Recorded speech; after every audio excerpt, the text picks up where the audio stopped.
नमस्कार साथियों, आइए हम सभी लोग भारतीय संविधान का पृष्ठभूमि देखते हैं। तो भारतीय संविधान की शुरुआत कैसे हुई, उसकी रूपरेखा क्या थी, आइए देखते हैं।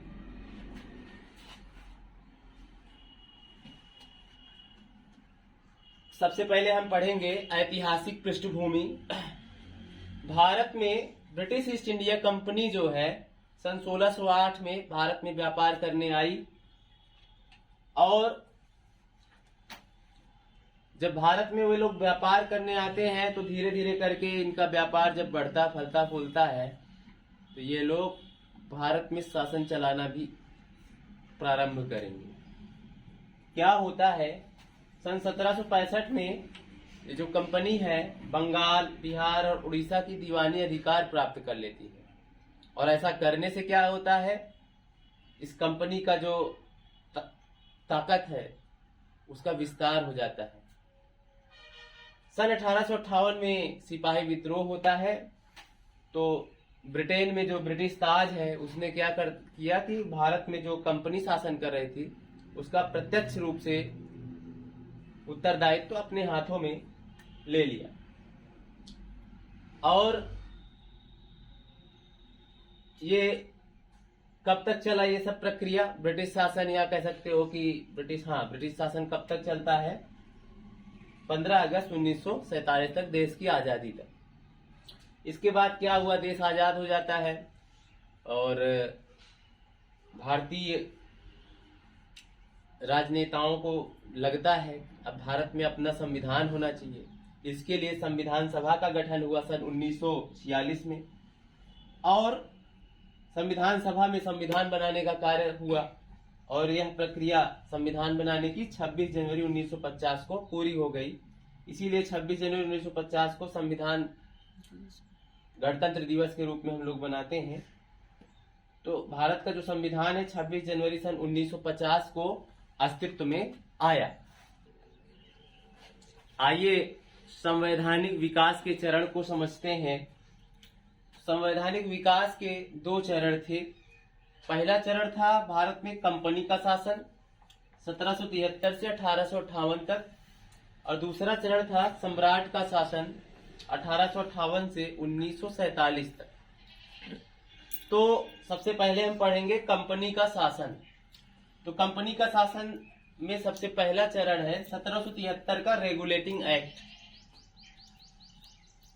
जो रेगुलेटिंग एक्ट था, इस एक्ट के द्वारा भारत में कंपनी के शासन हेतु पहली बार एक लिखित संविधान प्रस्तुत किया गया,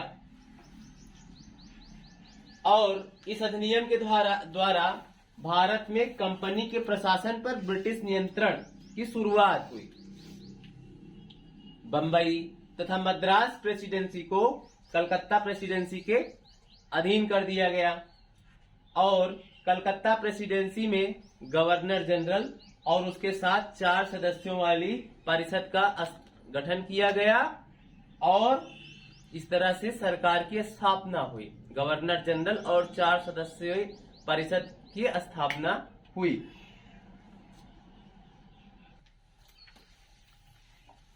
तो क्या होता है, रेगुलेटिंग एक्ट के तहत सन 1774 में कलकत्ता में एक सुप्रीम कोर्ट की स्थापना की जाती है, और इस सुप्रीम कोर्ट के अंतर्गत कौन कौन से क्षेत्र आएंगे, बंगाल प्रेसिडेंसी आएगा, बिहार प्रेसिडेंसी और उड़ीसा प्रेसिडेंसी, ये तीनों प्रेसिडेंसियां इस सुप्रीम कोर्ट के अंतर्गत आएंगे।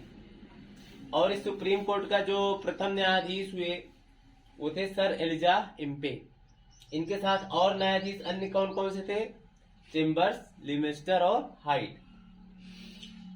अब बंगाल का जो गवर्नर था उसको जो है बंगाल, बिहार और उड़ीसा प्रेसिडेंसी, इन तीनों को जब उसके अंतर्गत कर दिया गया तो बंगाल के गवर्नर के अंतर्गत उड़ीसा और बिहार के गवर्नर भी आ गए। तो बंगाल के गवर्नर का नाम अब बोला जाने लगा गवर्नर जनरल, और प्रथम गवर्नर जनरल कौन थे, लॉर्ड वारेन हेस्टिंग्स। अब क्या होता है, कंपनी के जो कर्मचारी थे इन पर निजी व्यापार ये नहीं कर सकते थे, ये कर्मचारी लोग उपहार नहीं ले सकते थे भारतीय लोगों से, रिश्वत नहीं ले सकते थे, इन सब को बैन या प्रतिबंधित कर दिया गया। अब जो कंपनी है उस पर ब्रिटिश कोर्ट ऑफ डायरेक्टर्स ये कंपनी का नियंत्रण करती थी, इसका नियंत्रण अब ज्यादा हो गया, बढ़ गया।